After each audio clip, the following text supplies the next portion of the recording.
Hi, I'm Ken. I work in Applications Engineering here at Corning Cable Systems. This Corning tutorial explains basic considerations for selecting a particular multimode fiber. Those considerations are mostly driven by the particular link protocol and the distance required.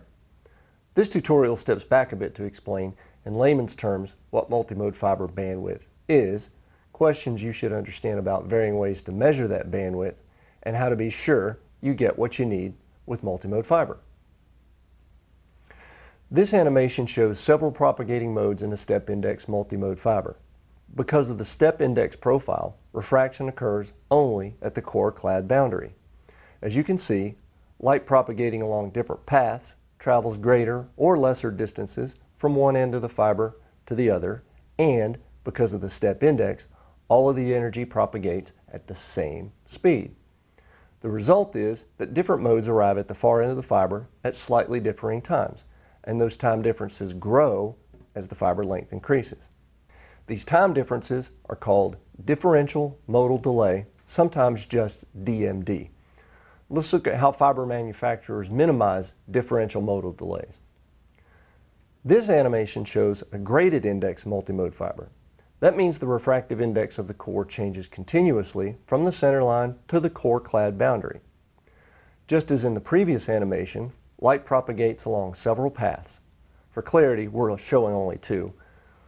But differing from the earlier animation, the graded index profile minimizes time delays between modes. Light following longer paths propagates more quickly, and light following more direct paths propagates more slowly. Minimizing the time differences, that is, the differential modal delays, is the goal of fiber manufacturers. This is because differential modal delay causes received pulses to spread out in time. If a pulse spreads enough, either the receiver no longer can distinguish a digital 1 from a 0, or a pulse bleeds into pulses sent before or after it. Look back to our first example. A technician might measure the delay between the slowest mode and the fastest mode on this particular length of fiber, let's say 5 picoseconds. Another technician, measuring a different fiber, maybe a different length, could measure an average delay between the 5 widest spread modes in that fiber as 4.5 picoseconds. So, which of those fibers is higher performance?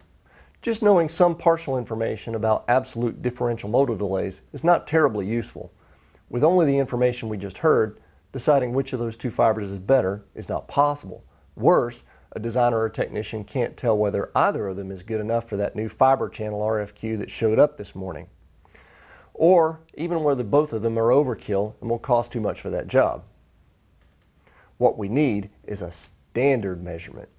Bandwidth is simply the fast Fourier transform of the input pulse, taking the bandwidth as the -3 decibel or half power frequency.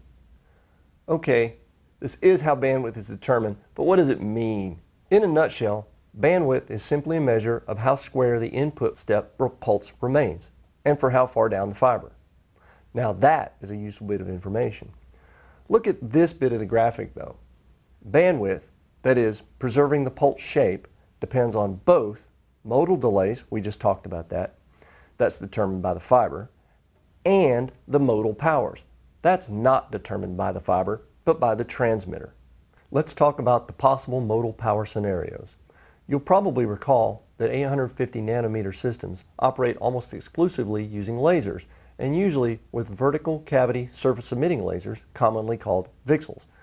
You'll probably recall too that VCSEL spot sizes, typically 8 microns, are far smaller than 50 micron multimode fiber cores, so obviously a VCSEL could be launching just about anywhere in that relatively big core. And on top of that, VCSELs can be hot inside or outside or on one side.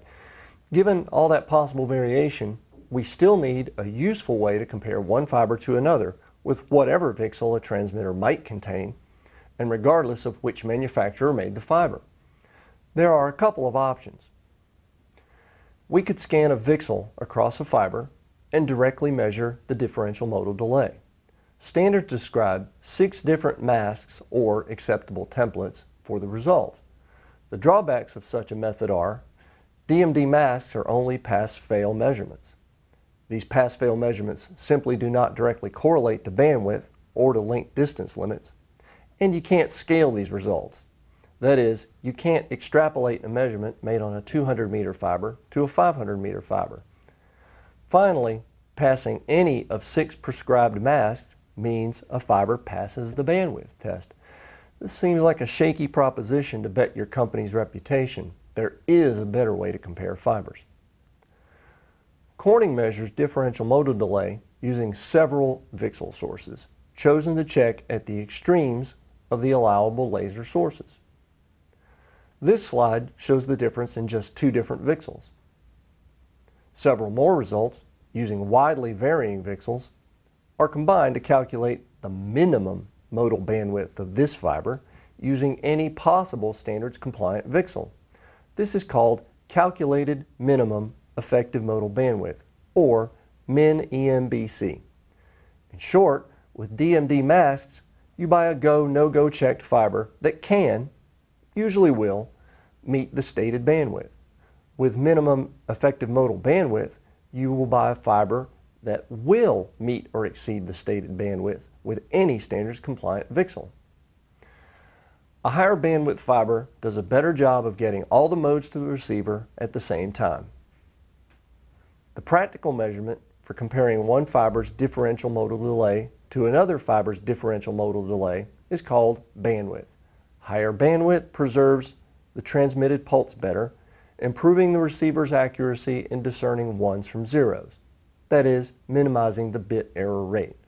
The superior method for measuring bandwidth is calculated minimum effective modal bandwidth, min-EMBC. Min-EMBC is standards compliant. Min-EMBC is more conservative than DMD masks. Corning's laser optimized multimode fiber is always min-EMBC characterized. Which fiber and bandwidth bucket to choose is as simple as comparing your link protocol and distance to this table. That's it. Sorry for sliding off into mathematics land for one slide, but if you have a question, call us or send us an email at cablesystems@corning.com. Corning Cable Systems always recommends getting trained in fiber optic installation. Please remember to follow all safety rules and procedures when working with fiber. We offer a series of classes that can help you. Thank you.